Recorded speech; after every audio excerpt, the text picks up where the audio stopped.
India में maintenance का concept पहली बार मॉडर्न फॉर्म में criminal procedure code section 125 in the year 1973 के थ्रू आया। ये लॉ ओरिजिनली इसलिए बनाया गया था कि अगर एक लीगली मैरिड वाइफ अपने हस्बैंड से फाइनेंशियल सपोर्ट नहीं ले पा रही है तो कोर्ट उसे मेंटेनेंस ऑर्डर दे सकता है।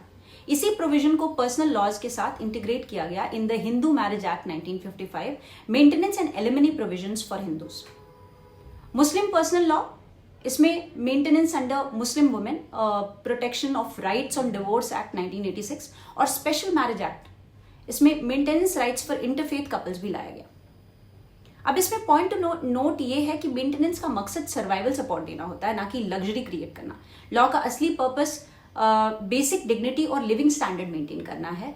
और ये इंपॉर्टेंट है कि हम सब समझें कि under section 125 CRPC court can order maintenance of spouse if spouse cannot maintain themselves, has no independent income and is legitimately married to the spouse.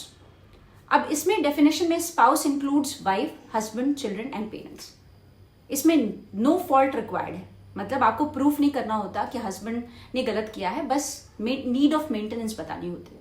अब हम देखते हैं कि रीसेंट केस लॉ ट्रेंड्स जो डिबेट क्रिएट कर रहे हैं।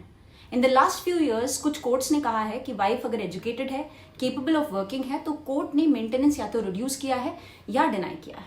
ऐसे रीजनिंग के पीछे लॉजिक ये है कि कैपेसिटी टू अर्न, मतलब if you can earn then you can self support yourself, why need maintenance. लेकिन प्रॉब्लम ये थी कि केपेबिलिटी और एक्चुअल अर्निंग दो अलग अलग चीजें हैं।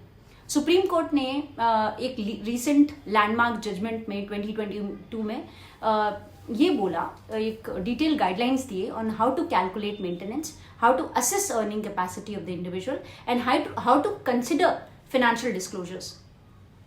सुप्रीम कोर्ट ने एम्फसाइज किया कि दोनों पार्टीज की कैपेसिटी एग्जामिन होनी चाहिए।